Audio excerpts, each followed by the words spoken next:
nos da mucho gusto que estén aquí con nosotros. En el culto del miércoles, te felicito, hermano, por estar aquí. Venimos a alabar al Señor y es importante siempre cuidar nuestra área espiritual, que es yo creo que el área más descuidada del ser humano. Tenemos áreas muy importantes en nosotros, como lo es la salud y el área espiritual, y yo creo que son las dos áreas más descuidadas en el ser humano. No cuidamos lo espiritual y no cuidamos la salud. Y qué interesante analizarlo, porque son dos áreas claves en nuestra vida. ¿Verdad que son claves? Todos necesitamos de salud física y salud espiritual.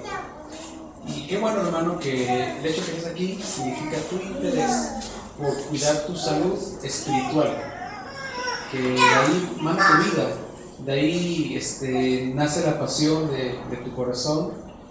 Una persona que ha descuidado el área espiritual es una persona que va a tener dificultad para desarrollarse en todos los ámbitos de la vida. Puedes descuidar muchas áreas de tu vida, pero si comienzas con la espiritual, estás en el camino correcto para ir trabajando todas las demás. Sin embargo, si alguien está muy preocupado por trabajar todas las demás áreas de su vida, menos la espiritual, finalmente el resultado es muerte. El resultado es muerte. Así que, hermano, que te felicito por estar aquí preocupado por relacionarnos con Dios, de que nuestra relación con el Señor cada vez mejore más. Así que bienvenidos a todos aquí a la Séptima Expansión, una iglesia para ti. Gloria a Dios. Hermanos, con la noticia, es un día especial porque tenemos un bautismo hoy. Así que eso es lindo, ¿no? Un bautismo y pues vamos a llevarlo a cabo al final. Bien, gloria a Dios. Te invito a que abras tu Biblia en Lucas capítulo 4, versículos del 16 al 21. Si hay amigos que nos visitan por primera vez o que tienen poco tiempo viniendo, bienvenidos, nos encanta que nos acompañen y esperemos que no sea la última vez que nos acompañes a adorar a Dios juntos. Lucas capítulo 4, versículo 16 al 21. Así es. He titulado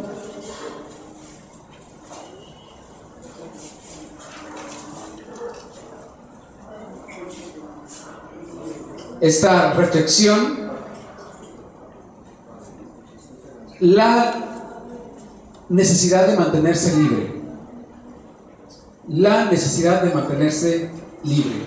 Lucas 4, 16. ¿Lo tienes ahí, hermano? Vamos a leer hasta el 21 y dice de esta manera: vino a Nazaret, donde se había criado, está hablando de Jesús, y en el día de reposo entró en la sinagoga conforme a su costumbre y se levantó a leer, y se le dio el libro del profeta Isaías, y habiendo abierto el libro, halló el lugar donde estaba escrito: el Espíritu del Señor está sobre mí, por cuanto me ha ungido para dar buenas nuevas a los pobres, me ha enviado a sanar a los quebrantados de corazón, a pregonar libertad a los cautivos y vista a los ciegos, a poner en libertad a los oprimidos, a predicar el año agradable del Señor. Y enrollando el libro, lo dio al ministro y se sentó, y los ojos de todos en la sinagoga estaban fijos en él, y comenzó a decirles: hoy se ha cumplido esta escritura delante de vosotros.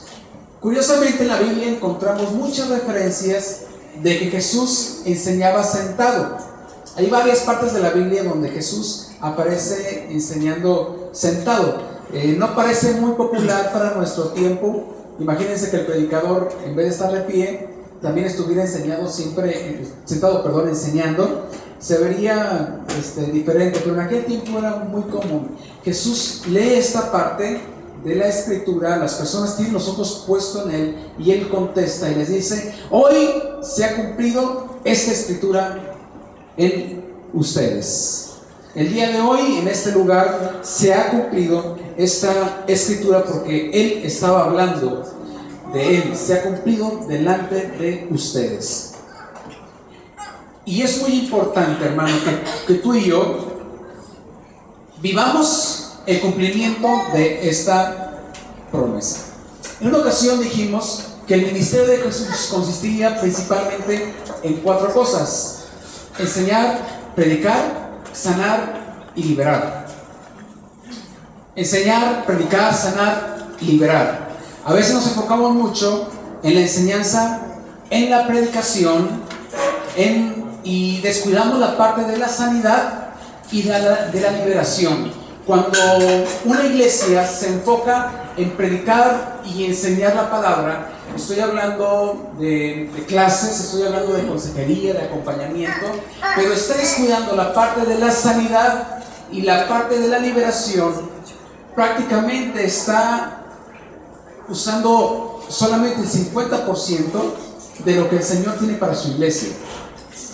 El ministerio de Jesús era predicar, era enseñar, pero también era sanar y liberar. De manera que los cristianos creemos que Dios sigue enseñando, el Señor sigue hablando a nuestro corazón, el Señor sigue predicando a nuestro corazón, pero también el Señor en ese tiempo sigue sanando a los enfermos, pero también el Señor sigue liberando.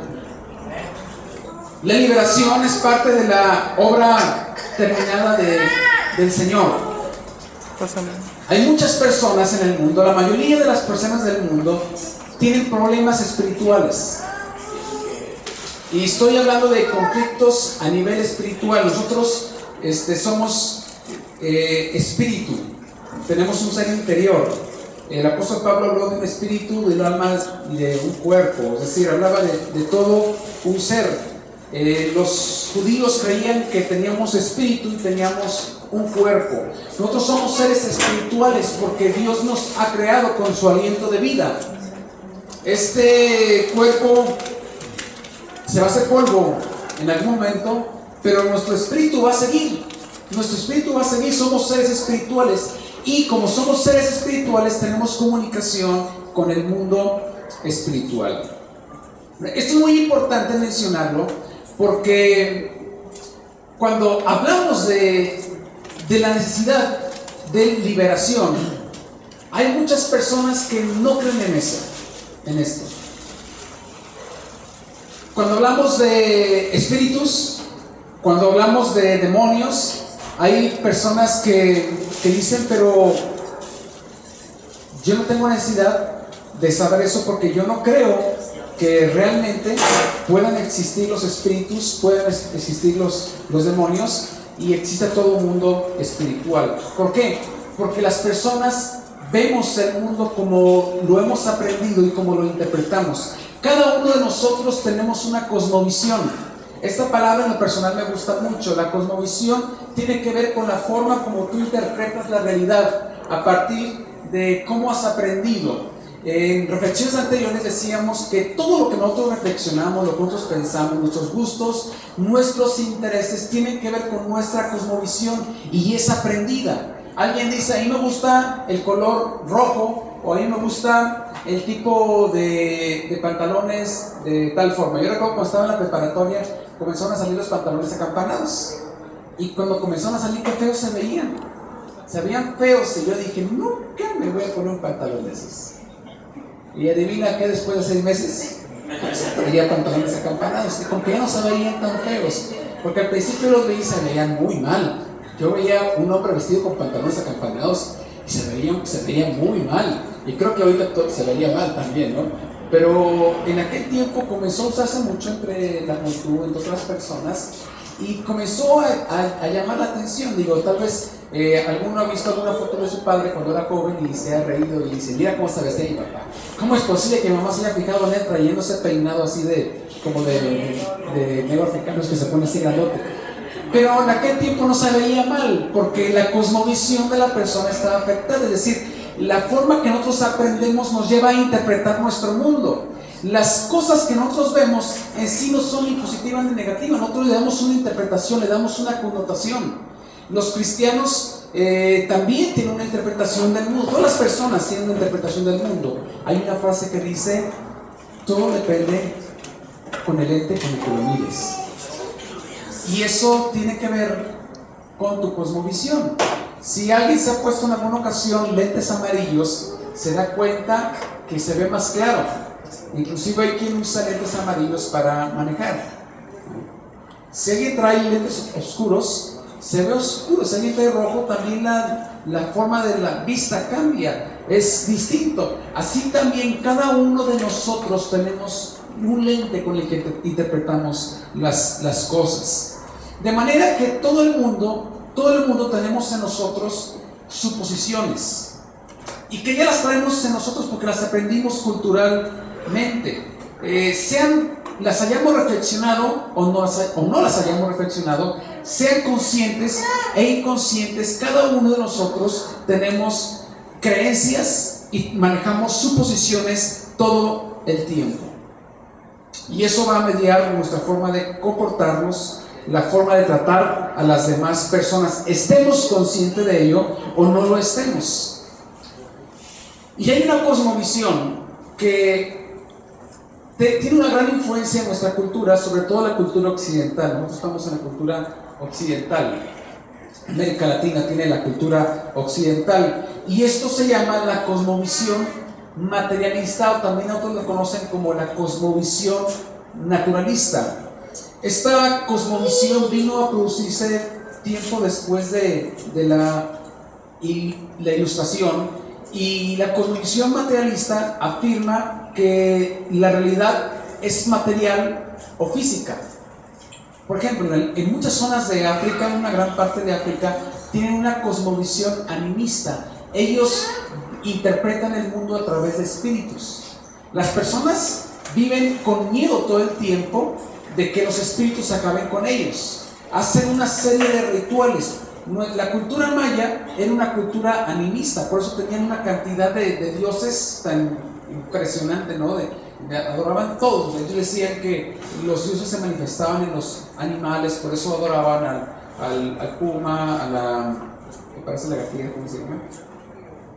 A la iguana y a otros animales. Es una cultura animista. Ellos interpretaban su mundo desde una perspectiva animista. Yo les he contado a ustedes que una doctora, maestra en el área pues, de la medicina, fue a África, tenía sus alumnos y les comenzó a explicarles cómo es que la gente se enferma. Fue todo un semestre donde ella estuvo dando cursos de cómo es que la gente se enferma. Les habló de los virus, de las bacterias, cómo estas producían infecciones, el funcionamiento del cuerpo y cómo es que la gente llegaba a enfermarse, que es algo muy importante para una persona que va a estudiar medicina, no es completamente básico.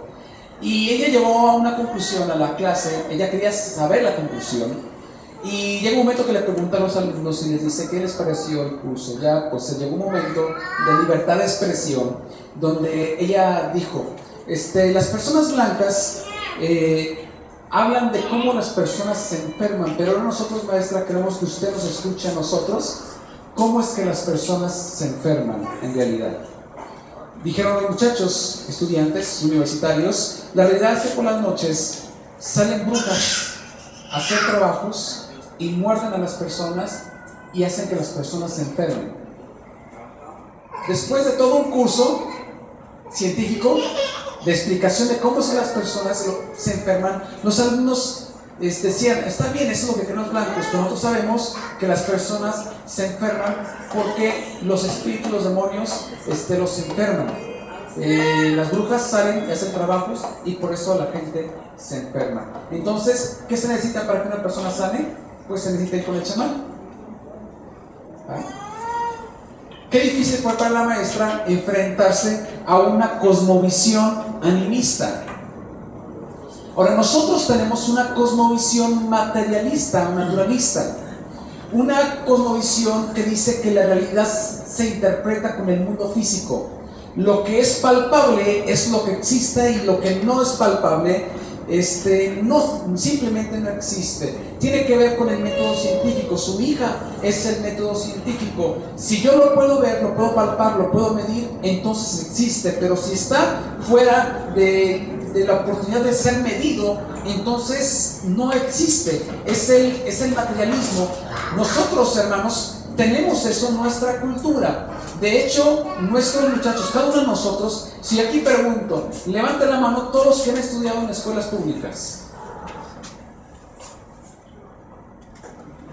Yo creo que todos los que estamos aquí, o la mayoría, hemos pasado en algún momento por escuelas públicas. ¿Quién ha tenido a sus hijos en escuelas públicas? Un gran grupo de personas en nuestro país se estudia en escuelas públicas, y tenemos un artículo de nuestra Constitución, el tercero, que dice que la educación debe ser laica, es decir, no debe haber ninguna religión, no se debe hablar de religión en la escuela. Pero la realidad, hermanos, es que nuestra educación no es laica, nuestra educación es ateísta. Al niño desde pequeño le comienzan a hablar de Darwin y le comienzan a hablar del mundo físico y de cómo lo que se puede interpretar solamente es lo medible. Desde pequeño nosotros vamos teniendo nosotros una cosmovisión materialista, de manera que creemos en lo comprobable, en lo que puede medirse. La cosmovisión materialista dice: la mente no está separada del cerebro. Hay otras cosmovisiones donde una cosa es el cerebro y otra cosa es la mente. Nosotros tenemos algunas expresiones que son vestigios de otro tipo de cosmovisiones. Por ejemplo, cuando alguien dice: ¿cómo lo sabes? No sé, es una corazonada, ¿no? Te amo con todo mi corazón. Y bueno, una persona que está muy metida en el materialismo dice: no es cierto, ¿cómo que amas con tu corazón? El corazón no es para amar, el corazón es para bombear sangre y punto. Es una cosmovisión materialista, es una cosmovisión naturalista. De manera que cuando una persona conoce al Señor, dentro de él tiene esa cosmovisión. ¿Cuál es el resultado? Que tenemos dificultades para creer en el mundo espiritual. En ese tiempo, si la iglesia realmente quiere vivir el ministerio de Jesús, que es liberar a los cautivos, la iglesia debe aprender nuevamente lo concerniente al mundo espiritual. Donde los apóstoles se paraban, había libertad espiritual. A veces podríamos tender nuestra reflexión teológica y cristiana hacia las formas de vida. ¿Cómo es que Dios te enseña a vivir con tu esposa, con tu esposo, con tus hijos? ¿Cómo te enseña a conducirte en el trabajo? Y es importante que lo mencionemos. Pero muchas personas se encuentran en una dificultad a la hora de hablar del mundo espiritual y de la influencia que este tiene sobre las personas. Sí es cierto que nuestras costumbres nos llegan a cometer errores, tantas cosas, ¿no? Pero también, hermanos, existe la realidad de un mundo espiritual que ataca los pensamientos de las personas, que hace lazo en ellos, que los aprisiona y que los incita a cometer pecado, a delinquir, a tomar malas decisiones. Y a muchos les cuesta mucho trabajo pensar en esto, porque dicen: es que, ¿cómo es posible que hasta da un sentido como de la persona que dice esto es como muy ignorante el que está diciendo esto? ¿Cómo crees que eso va a pasar? ¿Cómo crees que va a pasar? Para colmo de los males, la religión ha sido utilizada por muchos movimientos para manipular a las personas.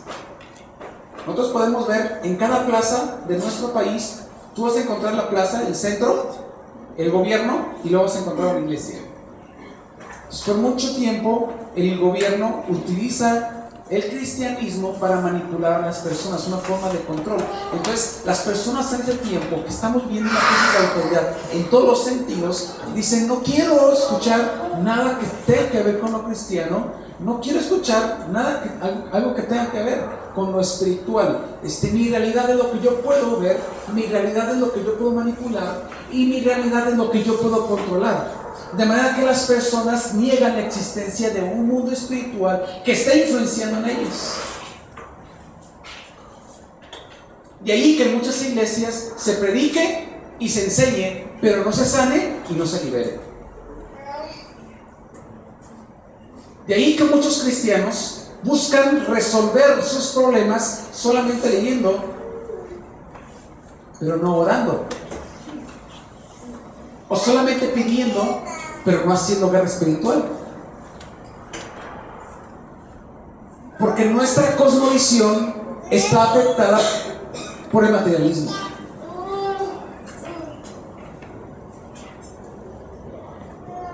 Realmente, hermano, nosotros necesitamos quitarnos estos lentes y creer que el Señor le ha dado armas a la iglesia para poder enfrentar al enemigo. El Señor nos ha dado herramientas para liberar a los cautivos.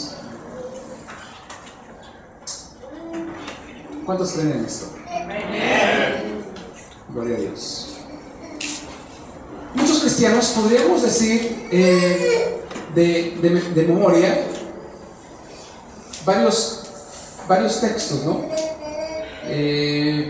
Podríamos hablar de, por ejemplo, todos hemos en algún momento leído Efesios 6:10, si me acompañas. Efesios 6:10.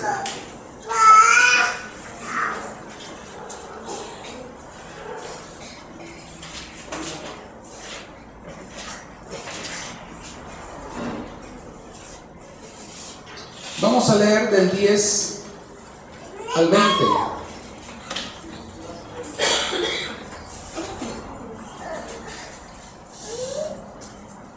Cuando lo tengas,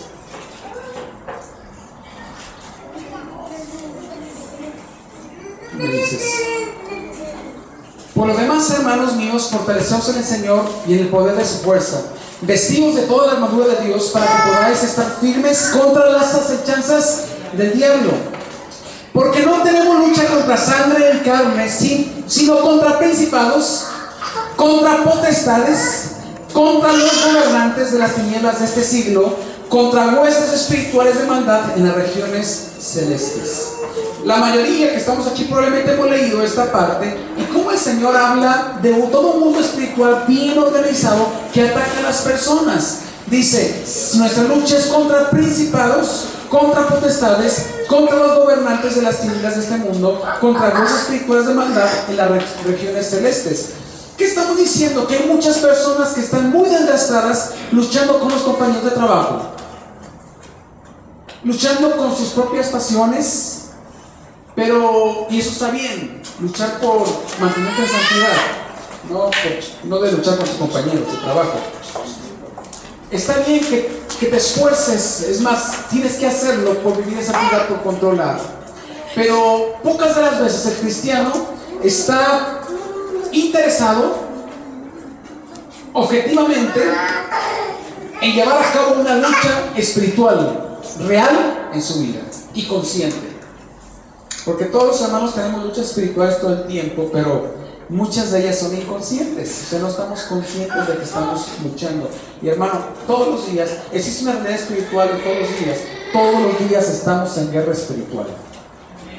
Y todos los días hay espíritus, demonios, el enemigo con toda su fuerza, con toda su experiencia que tiene, nos está atacando día y todos los días, a ti y a mí, lanzándonos dardos para que nos enojemos, para que tomemos malas decisiones, para que pequemos, para que ofendamos, para que no perdonemos. Todo el tiempo está lanzando dardos y a veces la persona lucha con su deseo de perdonar, la persona lucha con su dificultad para controlarse, pero no viene a su mente de que necesita ser liberado, necesita una liberación. No podemos vencer la lucha espiritual con armas carnales, no se puede. Es como que si alguien quiere atacar un tumor con un paracetamol, no te funciona, no es para eso, no lo puedes utilizar de esa manera. Son armas diferentes.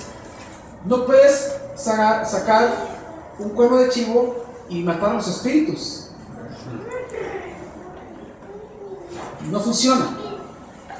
No los afecta de esa manera, al contrario, te incitan a usarlo mal. De manera que debemos estar alertas y nosotros debemos estar buscando todo el tiempo en nosotros la libertad espiritual. La cosmovisión materialista dice que el universo es un accidente cósmico, que no tiene un propósito. Esto fue una explosión, una gran explosión, un Big Bang, y todo esto que vemos se construyó con una explosión.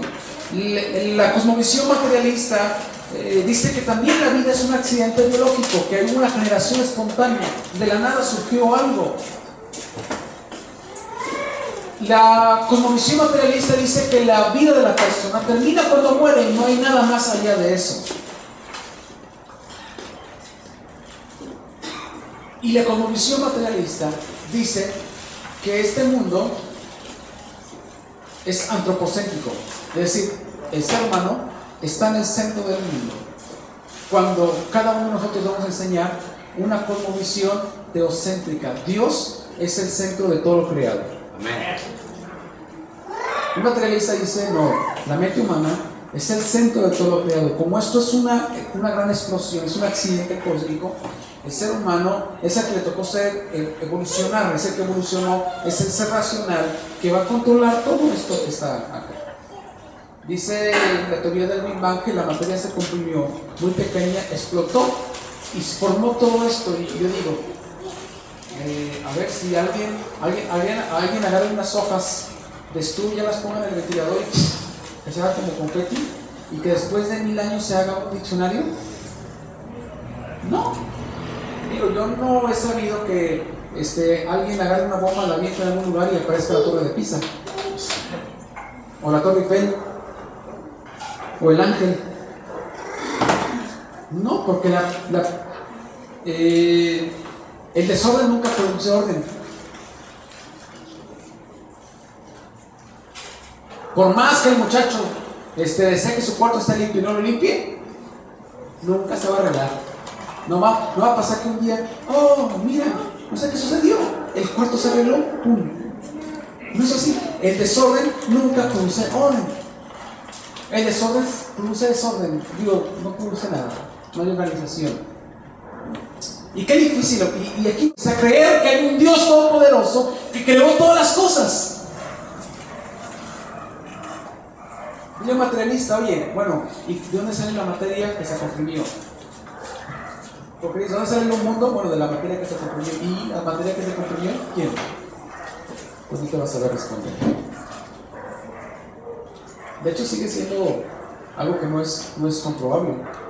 Pero hermanos, eso nosotros lo aprendimos, está en nuestra cultura, y por eso nos cuesta mucho trabajo entender que todos los días estamos siendo atacados por espíritus. Y por ende, no practicamos la liberación en nuestras vidas.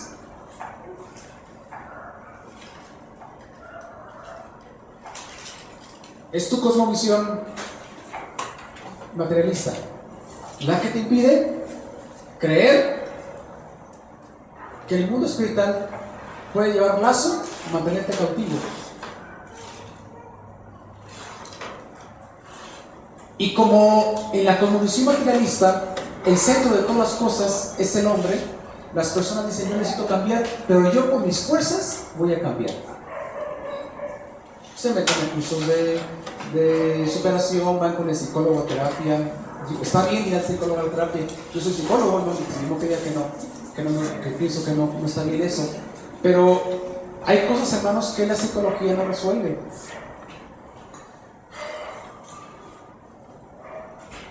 Tú no puedes ir con el psicólogo para que libere un demonio.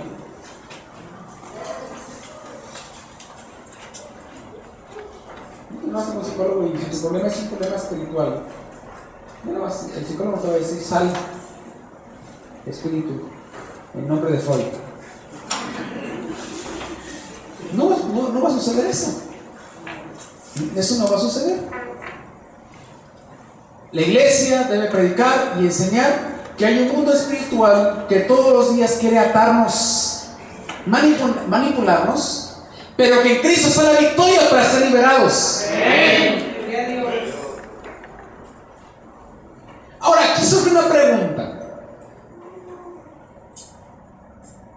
¿Por qué la hemos visto personas atados y que son cristianos bautizados y que tienen tiempo en el camino de Dios. Y la pregunta que yo he escuchado muchas veces es: ¿un cristiano se puede endemoniar?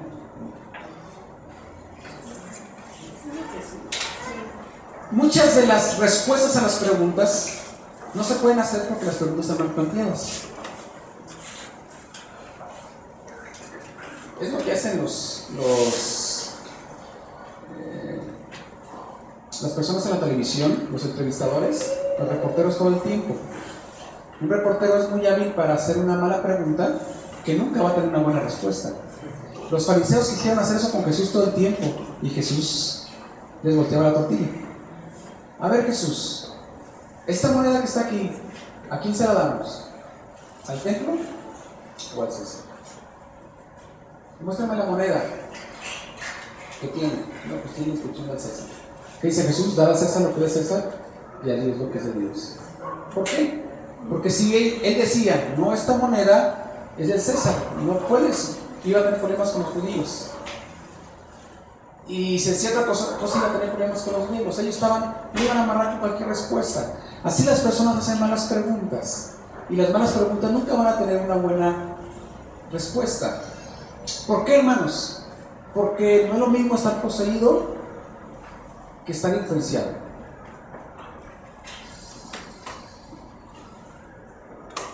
La posesión demoníaca no es lo mismo que la influencia demoníaca. El cristiano, por muy mal cristiano que sea, no es de Satanás, es de Dios. Y el enemigo no lo puede poseer. La posesión es cuando el enemigo controla espíritu, alma y cuerpo, o sea, todo el ser. Usando la referencia que hace el apóstol Pablo del todo ser, espíritu, alma y cuerpo, la referencia que usaban los griegos, ¿no? Que todo el ser es controlado por el demonio. Es una persona endemoniada. Y es raro ver, yo he hablado con endemoniados, pero mucho más por personas que están atadas espiritualmente. Es diferente a una persona que tiene una ligadura espiritual en su vida. Y quiero decirte, hermano, un cristiano que fue comprado con la sangre preciosa de Cristo no puede ser poseído. No puede ser poseído. Pero un cristiano que fue comprado con la sangre de Cristo y que se descuida, sí puede tener en su vida una ligadura espiritual.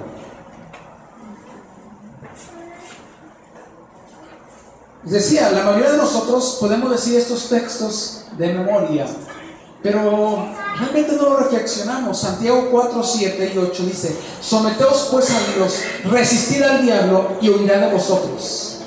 Hermanos, ese texto no fue escrito para inconversos.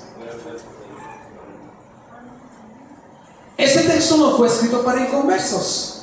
Ese texto fue escrito para los cristianos. Someteos pues a Dios, resistid al diablo y huirá de vosotros. También Pedro le escribe a los cristianos, a los bautizados, y les dice: sed sobrios y velad, porque vuestro adversario el diablo, como león rugiente, anda alrededor buscando a quien devorar. Es decir, él está buscando al primer cristiano que saque la mano de redil y diga para comerse la mano. Al cual resistir firmes en la fe, sabiendo que los mismos padecimientos se van cumpliendo en vuestros hermanos en todo el mundo. Es decir, hermano, tú tienes una dificultad que estás enfrentando actualmente, estate firme, no eres el único que lo está sufriendo. Hay otro hermano que también lo está sufriendo como tú en alguna parte del mundo y se está manteniendo firme. Y si él puede mantenerse firme, también tú puedes mantenerte firme, porque lo que es nacido de Dios vence al mundo. Mas el Dios de toda gracia, que nos llamó a su gloria eterna en Jesucristo, después de que hayáis padecido un poco de tiempo, Él mismo os perfeccione, afirme, fortalezca y establezca. A Él sea la gloria y el imperio por los siglos de los siglos. Amén. Resistir al diablo. ¿Por qué? El cristiano tiene que resistir al diablo porque el diablo puede poner ligaduras espirituales en su vida. Es decir, la influencia espiritual no es la posesión. La influencia espiritual es cuando el enemigo controla un área de la vida de la persona o del cristiano. No estoy hablando de personas que pierden el conocimiento, se les ponen los ojos blancos hay que el enemigo los controle y que se liberan después, no sé qué pasó, o yo quería decir algo, pero salió una voz dentro de mí que decía otra cosa. No, no estoy hablando de ese nivel de posición. Estoy hablando de una ligadura espiritual, donde el enemigo, alguna área de su vida, la ha atado. ¿Y por qué el enemigo ata a una persona? Porque nosotros le damos un permiso legal para que lo haga. Derek Prince, un liberador del siglo, ¿cómo es el siglo antepasado? Él, que fue ateo, después conoce al Señor, se hace teólogo, y el Señor lo llevó a un ministerio liberador, así que escribe muy interesante. Él dice que un sufrimiento reiterado produce demonización. Es decir, una persona que está sufriendo constantemente abre puertas para que el enemigo haga una ligadura espiritual. La falta de perdón es una puerta abierta para que entren espíritus y nos liguen.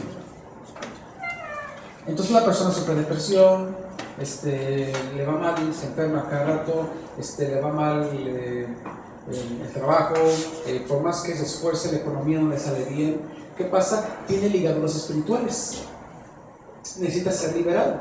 No está siendo controlado por el enemigo, está el Espíritu Santo en él, pero hay áreas de su vida que le ha reservado al Espíritu Santo, no se las ha entregado al Espíritu Santo. Y la área que no se le entrega al Espíritu Santo es un área que se le entrega al enemigo.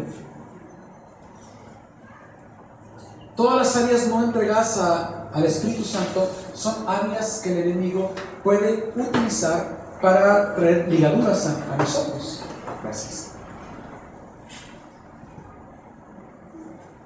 Un cristiano puede orar por otro, ¿verdad?, que está en una ligadura espiritual, es libre, pero así como el demonio salió, después entra. ¿Por qué? Porque no perdonó.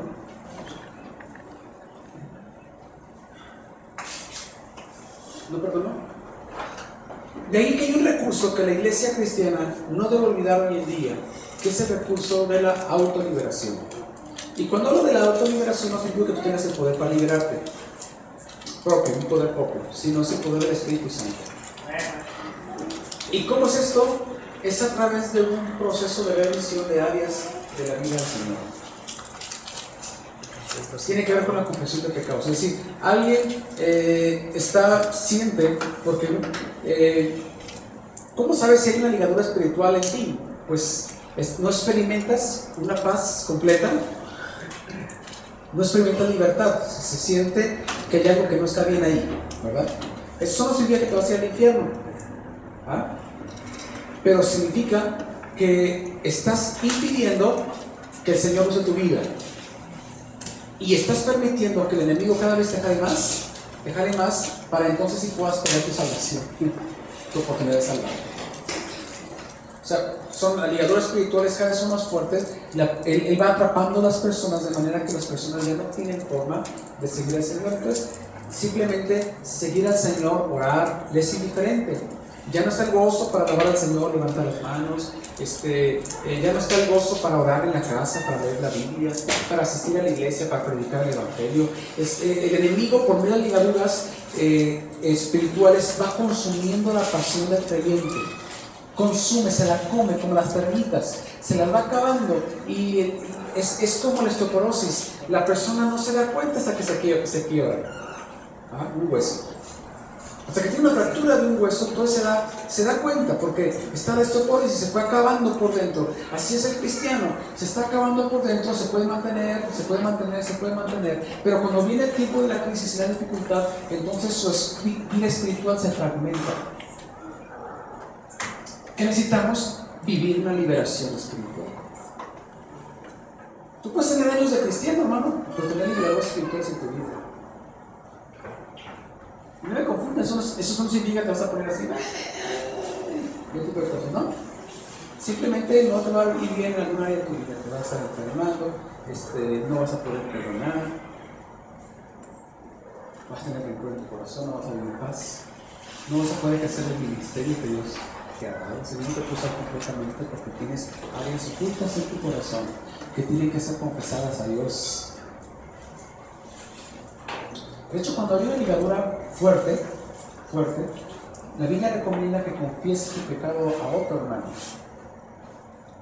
Hay la recomendación de que tú tengas un amigo buen cristiano y firme, porque no vayas a refugiarte en otro. No dice la Biblia que un ciego no puede llevar a otro ciego.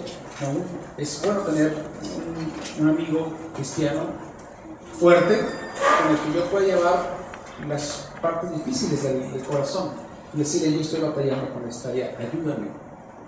Puede ser con tu vida, tu celular, o hasta con el pastor, ¿no?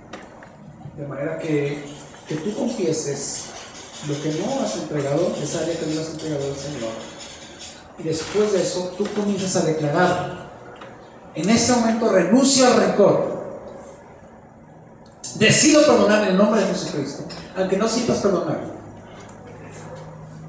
Aunque no sientas perdonar, tú dilo, decláralo y créelo, y comienza a orar en función a eso. Si es otra persona y tienes ganas de decir una grosería, mejor dile: Dios te bendiga. Ahí se empieza y comienza a orar por él. Así se empieza. Porque las personas tienen la idea que cuando se perdona, se deja de doler. Es una mentira. No existe eso, ¿no? ¿Dónde lo has visto? Ni que fuera un daño así facilito, ¿no? Digo, cuando son así chiquitos, pues dice, ¿no?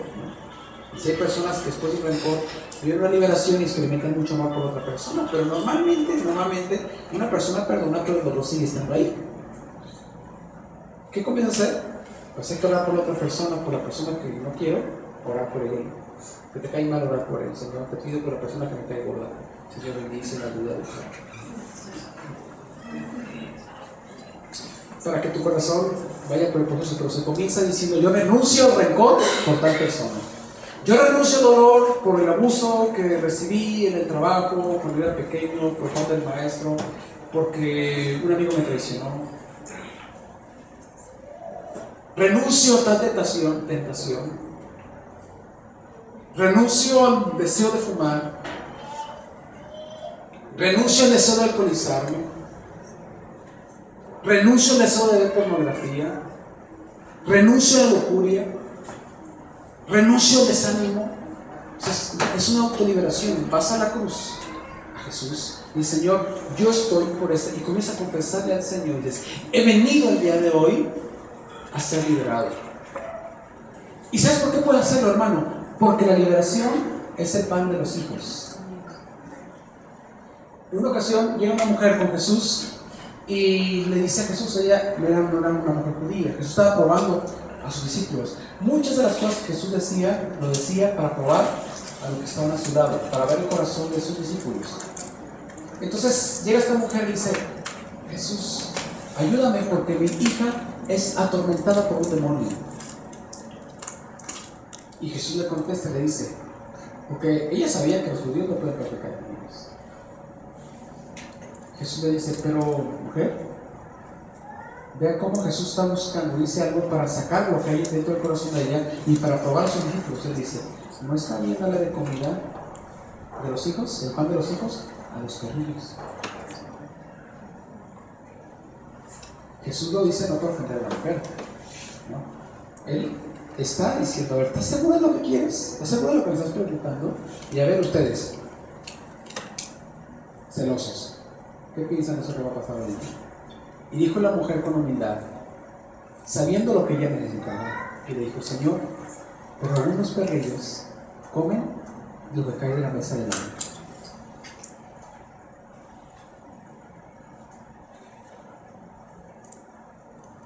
Y el Señor le da una bendición. Su hija fue liberada. Pero ve cómo Jesús dice: no está bien darle a los perrillos. Ahora quita de tu mente la idea de ofensa, ¿no? La comida, el pan de los hijos. Significa, el pan de los hijos, hermano, no es algo que se coma una vez a la semana. El pan de los hijos se desayuna, se merienda, se come, se merienda y se cena. Y todavía el antojito está. Es el pan de los hijos. ¿Qué hijo, qué padre consciente y trabajador le da de comer a sus hijos una vez al día? Es el pan de los hijos. El hijo no llega a la casa y dice: mamá, ¿me permite usted abrir el refrigerador y agarrar los plátanos que están adentro? ¿Verdad que no dice eso? Dios, ¿quién llega y pide abrir el refrigerador? ¿El que es hijo? No, el que es hijo la agarra y se lo come. Yo creo cuando había cumpleaños de alguien, yo me levantaba bien temprano para ir comiendo pastel. No pedía permiso, ni al cumpleañero, ¿verdad? Hiciera conmigo como voy a hacer. Porque era hijo. Está en la casa de mis padres. Y era para comerse, no era de exhibición. La comida que está, las frutas que están ahí en el frutero, no son de exhibición. Son para comerse. Y no estoy hablando de la de cera, de verdad. Son para comerse. Soy hijo, los voy a agarrar y los voy a comer. Pero tengo que comerla todos los días, todos los días. El pan de los hijos no es una salida ocasional a un restaurante para comer lo que te gusta. El pan de los hijos es algo de lo que uno se alimenta todos los días. Jesús está hablando del tema de la liberación. Y Jesús está diciendo: la liberación es el pan que mis hijos comen todos los días. Y si Jesús dijo que la liberación es el pan que los hijos comen todos los días, ¿por qué tenemos tanto problema en decir: yo hoy necesito ser liberado?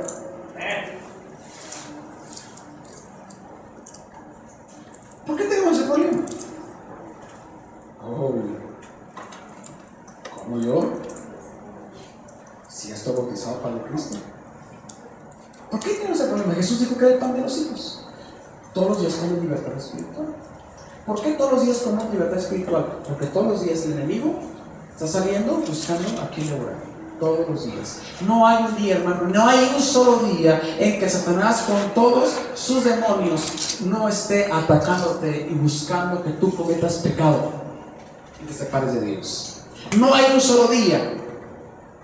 Pero dice la Biblia que donde abunda el pecado también sobreabundó la gracia. El Señor siempre tiene un extra. Si el enemigo nos ataca todos los días para poner ligas de muerte alrededor de nosotros, todos los días el Señor nos da de su pan liberador. Y si el enemigo todos los días me quiere esclavizar, el Señor todos los días me quiere libertar. Y está al alcance de la mano de comer. Tengo hambre, ¿cómo me libero? Es el pan de los hijos. Es el pan de los hijos. Hermano, no permitas que lo que aprendimos en la escuela ateísta, porque las personas dicen: yo no mandaría a mi hijo a una escuela budista, tampoco hinduista, pero sí va a una ateísta y le va a afectar. Ya ni modo, ¿no? Hay muchas buenas escuelas cristianas y son caras. Entonces no dejes que esa cosmovisión materialista, que cada uno de nosotros, que todos los que estamos aquí, la tenemos en nosotros arraigada en nuestra cultura, nos impida ver el pan de los hijos de la liberación de todos los días. De todos los días. De todos los días. Hermano, te invito a que seas liberado. Hoy lo puedes hacer. Y no se trata de una administración de culto. Se trata de que tú, buscando al Señor, tú dobles tus rodillas, te dices ahí, Señor, no quiero estar atado. He venido a comer mi pan del día de hoy. Hermano, aunque tú traigas muchas ligaduras espirituales, el pan de Dios es suficiente para liberarte. Pero come bien. Come bien. Si vamos a comer bien. No vamos a hacer probaditas. Porque algunos quieren agarrar como el pastel, el betún. No, vamos a comer. ¿Amén? Sí, vamos a llenarnos, vamos a comer. Tienes que comer de la presencia de Dios y decirle: Señor, he venido por mi porción de liberación el día de hoy, por mi pan diario. Señor, quiero confesarte que tengo esa tentación. Quiero confesarte que esta persona no la puedo ver. Quiero confesarte, Señor, que me siento muy lastimado porque tal persona no me tomó en cuenta en tal proyecto. En el trabajo, mi jefe no me reconoce en mi trabajo. quiero confesarte que tengo miedo porque las cosas no están saliendo bien en esta área de mi vida. Tengo miedo porque las finanzas no me están resultando como yo quiero. Señor, tengo miedo a esta enfermedad. Que tú vayas a comer y digas, Señor, yo me siento así. Y en este momento, así digo, en el nombre de Jesucristo, renuncio al rencor. ¿Qué es lo que debe pasar cuando viene un pensamiento a tu mente? Debe rechazarlo. Yo renuncio a ese pensamiento, dilo. No les creía que estás loco. Más vale a que estés atado. Viene un pensamiento feo a tu mente, que no es de un cristiano, y dilo, yo renuncio a este pensamiento en este momento. Lo desecho. Vino un rencor que él me hizo sentir mal. Desecho este rencor en el nombre de Jesús. Así dilo. Háblalo con tu boca. Dilo. Lo desecho en el nombre de Jesucristo. Y busca al Señor. Y después le dices si no te sentiste liberado después de eso. Tú puedes ser liberado porque es el pan de los ojos. Cuando tú eres cristiano, ya le has entregado tu vida al Señor, ya te bautizaste. Hermano, tú puedes comer todos los días y ser liberado. Tú puedes ser liberado. Es el pan de los ojos. Es el pan de los ojos. ¿Vamos? Vamos. ¿Qué te parece ahora salir y estar sentado en tu lugar? Y no vamos a hacer un momento de libertad, porque no quisiéramos alimentar la mala costumbre de buscar la liberación solamente en la iglesia. Solamente en eso nos queremos decir, Señor, me he dado cuenta que está disponible para mí el pan diario que contiene una porción de liberación, la que yo necesito. Y el día de hoy, Señor, quiero decirte que quiero comer de ese pan. Dile, Señor, lo voy a hacer en mi casa, lo voy a hacer en mi cuarto, lo voy a hacer a solas. Voy a comer de ese pan a solas. Quiero platicar y decirte cómo me siento. Perdóname porque se me olvida muchas veces que yo tengo este recurso de ir todos los días y comer y extender la mano y comer del pan del maná que el día de hoy tú has dispuesto para mí conforme a mis necesidades, conforme a lo que yo soy.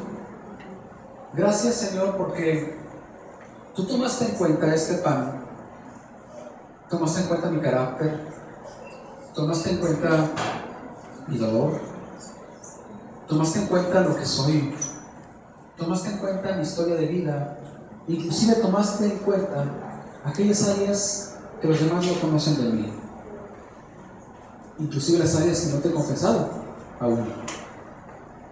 Pero que el día de hoy, Señor, no quiero que haya áreas que no sean entregadas a ti, Señor. Quiero comer de este pan todos los días. En el nombre de Jesucristo.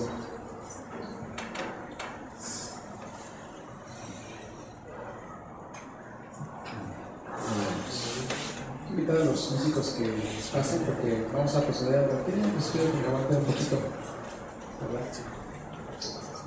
Y los músicos pueden, insisto, sigue hablando de lo que estamos allá. Por eso se ve.